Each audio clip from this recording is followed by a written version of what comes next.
Everyone, this is Dimpy and welcome back to my channel. तो आज जो हमने बनाया है वो है ग्लिसरीन सोप बेस और इसी में से बनता है opaque soap base. Last week हमने जो ओपेक सोप बेस की रेसिपी शेयर की थी वही यहाँ पे मैंने कंटिन्यू किया है कि अगर आपने सारी ही प्रोसीजर स्टेप बाय स्टेप सही से फॉलो कर दिया तो it is gonna turn out exactly this. So सबसे पहले मैं डीमोल्ड इसे करने वाली हूँ because this is my absolutely favourite. मुझे ग्लिसरीन सोप बेस से भी ज्यादा ओपेक सोप बेस पसंद है क्योंकि इसमें जो हम वेराइटीज कर सकते हैं, इसमें जो छोटे छोटे एलिमेंट्स क्रिएट कर सकते हैं वो ग्लिसरीन में थोड़ा डिफिकल्ट हो जाता है। ये है हमारा opaque soap base. Glycerine soap base को भी डीमोल्ड कर लेते हैं। अगर किसी का सोप बेस हार्ड बन रहा है तो आप ये रेसिपी डेफिनेटली ट्राई कीजिए।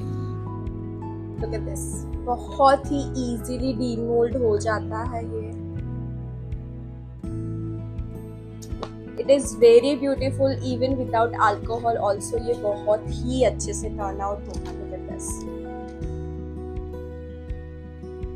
तो लास्ट वीक हमने ये बात किया था कि क्या क्या गलती हम करते हैं जिसकी वजह से सोप बेस बनाते वक्त ही हार्ड हो जाता है। इस बार हम ये बात करने वाले हैं कि अगर आपका सोप बेस सॉफ्ट बन रहा है या तो फिर ऑयल छोड़ रहा है तो उसके दो रीजंस हो सकते हैं। इधर आपने जैसे ही इसे ट्रांसफर किया और आपने अगर ऊपर उसे ढक दिया या तो फिर आपने उसे वेंटिलेशन वाली जगह पे नहीं रखा तो इसमें ऑयल ऊपर से आ जाएगा। मतलब जिसने फेस किया है उसे तो पता है, जिसने फेस नहीं किया है तो I just make you understand कि यहाँ पे सोप बेस में ही ऊपर एक लेयर ऑयल की आ जाएगी। इन दैट केस आपको क्या करना है कि अगर आपने गर्मी वाली जगह पे रखा है तो सबसे पहले ऑयल निकाल दो, फिर से 4 से 5 घंटे के लिए आप इसे रेफ्रिजरेटर में रख दो या तो फिर फैन में रख दो। जब एक बार ये पूरा सूख जाए टिश्यू से आप इसे डैप करके पूरा ऑयल का जो मॉइस्चर है वो निकाल दो। जब आपको लगे कि ये आपका हार्ड हो गया है सोप, उसके बाद इसे डीमोल्ड कर दो और 2 से 3 दिन के लिए ऐसे हवा में छोड़ दो। That's a first solution. अगर आपने सोप को गर्मी वाली जगह पे रखा है तो नाउ सेकंड सॉल्यूशन। अब ये भी रीजन हो सकता है कि आपने इसे पूरी तरह से पकाया नहीं है, प्रॉपर पकाओगे नहीं, फिर भी ये सिचुएशन आएगा और सोप नरम भी बनेगा। इन दैट केस हम क्या करेंगे ना, इसके छोटे छोटे टुकड़े करेंगे, इसे डबल बॉयलर मेथड से ही 15 मिनट के लिए पका लेंगे और इसे फिर से मोल्ड में ट्रांसफर करेंगे और 12 घंटे के लिए इसे बाइंड होने के लिए रख देंगे। Same goes with this also. एक बार इसे काट के भी दिखा देती हूँ मैं। Look at this.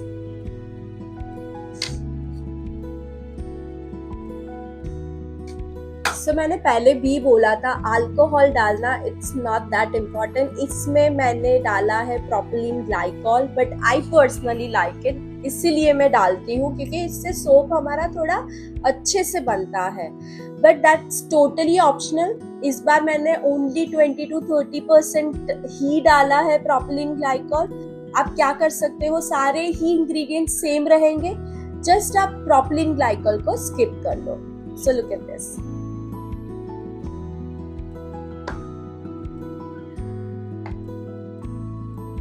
And look at this also.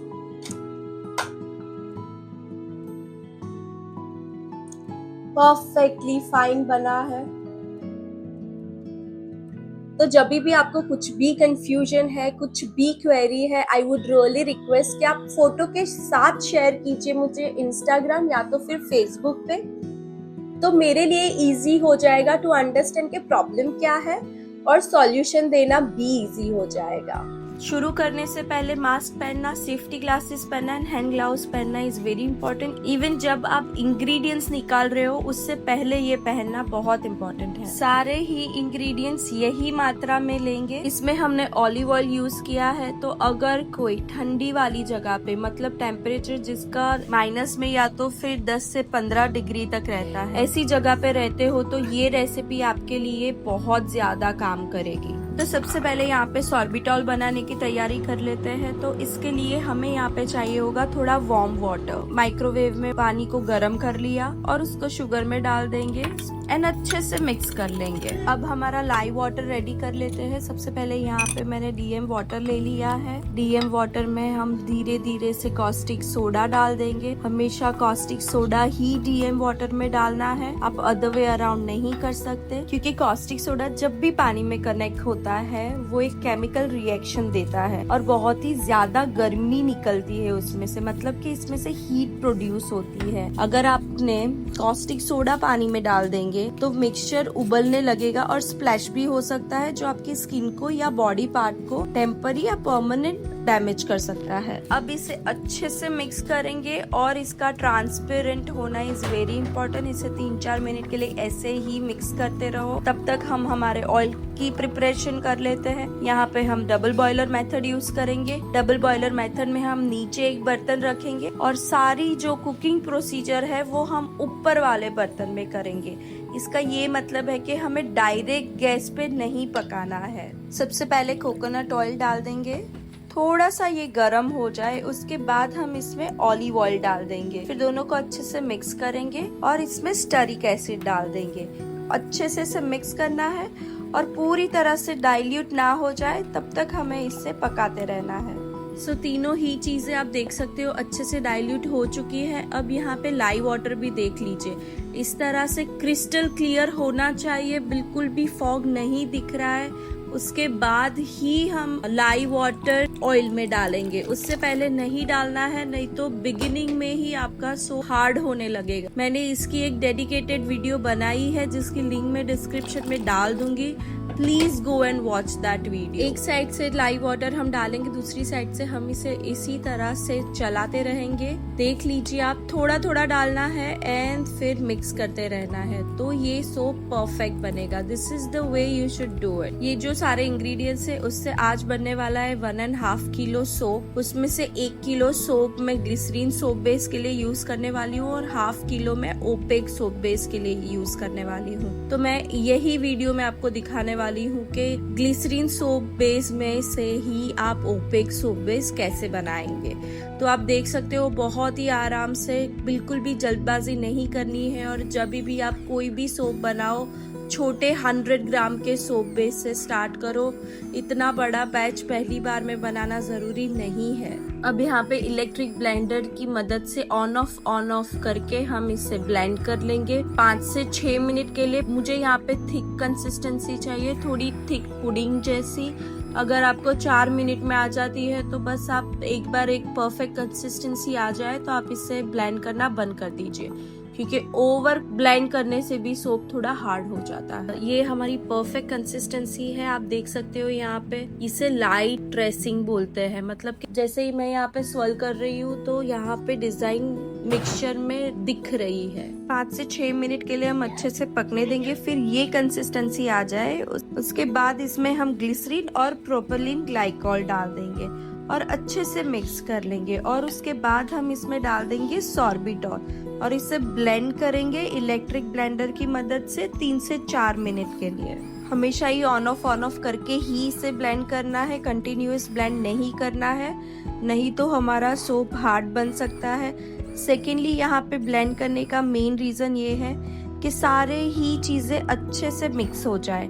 इसका मतलब है कि कहीं पे भी गट्ठे ना रह जाए। अगर 2-3 मिनट में आप ब्लेंड कर रहे हो और सब अच्छे से मिक्स हो रहा है तो यू कैन स्टॉप देयर। सारी ही चीजें अच्छे से ब्लेंड हो चुकी है। एक बार हम स्पैचुला से चेक कर लेंगे कि कहीं पे गट्ठे ना रह गए हो। तो बस देख लीजिए, अच्छी कंसिस्टेंसी हमारी रेडी है। इसे हम इस तरह से कांच का एक लीड होता है उससे ढक लेंगे, या तो फिर आप इसे फॉइल पेपर से ढक सकते हो। कोई भी प्लेट या ऐसा कोई चीजें नहीं रख सकते हम जिसमें भाप बनती हो।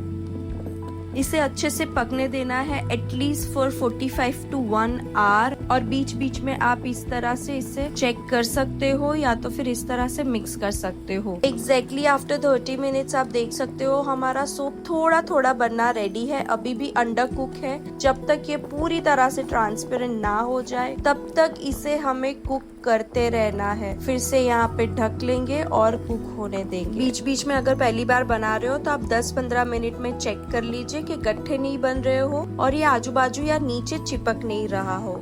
गैस की आंच को हमें लो मीडियम रखना है। यहाँ पे और एक एडवाइस मैं दे रही हूँ कि कभी कभी अगर आपकी गैस की आंच थोड़ी तेज है तो यहाँ पे सूप हाफ एन आवर में भी कुक हो सकता है, इसीलिए मैंने एडवाइस किया है कि बीच बीच में चेक करना इज वेरी इंपॉर्टेंट। अगर गैस की आंच बहुत लो है तो इसे कुक होने में 1.5 घंटा भी लग सकता है।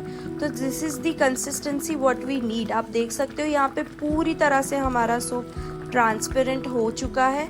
अब इसे हम इस तरह से मिक्स कर लेंगे और 500 ग्राम्स जितना सूप मैं यहाँ पे दूसरे बाउल में निकाल रही हूँ ओपेक सूप बेस बनाने के लिए। इसे हम यहाँ पे कुक होने के लिए रख देंगे और बाकी जो हमारा ग्लिसरीन सूप बेस रेडी है उसे हम सबसे पहले यहाँ पे मोल्ड में ट्रांसफर कर देंगे, नहीं तो ये धीरे धीरे जमने लगेगा। जैसे ही हमारा कोई भी सोप रेडी हो जाए उसे मोल्ड में ट्रांसफर इमीडिएटली करना इज वेरी इंपॉर्टेंट टिप, नहीं तो ये बहुत जल्दी से थिक होने लगते हैं। एज यू कैन सी यहाँ पे बबल्स बहुत ही कम है, हमने आइसोप्रोपाइल तो यूज ही नहीं किया है। ये बबल्स भी इस तरह से हम टैप करेंगे तो वो भी चले जाएंगे, पर थोड़े बहुत बबल्स रह जाए तो उस पे वरी करने की जरूरत नहीं है। अब वीडियो में आगे बढ़ते हैं। यहाँ पे मैंने टाइटेनियम डाइऑक्साइड ले लिया है, उसमें हम थोड़ा सा वार्म वाटर डाल देंगे और अच्छे से मिक्स करेंगे। यहाँ पे इसे अच्छे से मिक्स करना इज वेरी इंपॉर्टेंट टिप। ये प्रॉपरली मिक्स नहीं हुआ हो तो आप और वाटर भी डाल सकते हो, पर विदाउट मिक्सिंग इट प्रॉपरली आप इसे बेस में ट्रांसफर नहीं कर सकते हो। तो बस इसे अच्छे से मिक्स कर लीजिए और हमारे ग्लिसरीन सूप बेस में इसे ट्रांसफर कर दीजिए। अब यहाँ पे इसे अच्छे से मिक्स करना इज वेरी इंपॉर्टेंट और let it cook for about 10 to 15 minutes.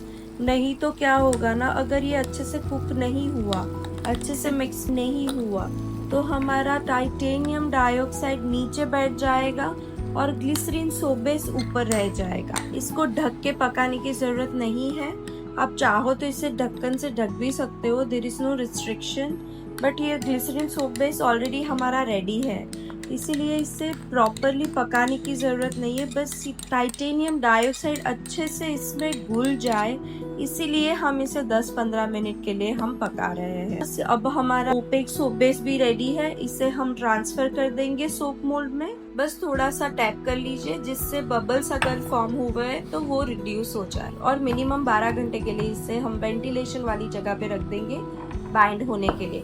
अब आप देख सकते हो यहाँ पे बिल्कुल ही बबल्स गायब हो चुके हैं। आई होप मैंने आपके सारे ही क्वेश्चंस प्रैक्टिकली कवर कर लिए। तो बस आज के लिए इतना ही। वीडियो पसंद आए तो please like, share and subscribe. Thanks for watching.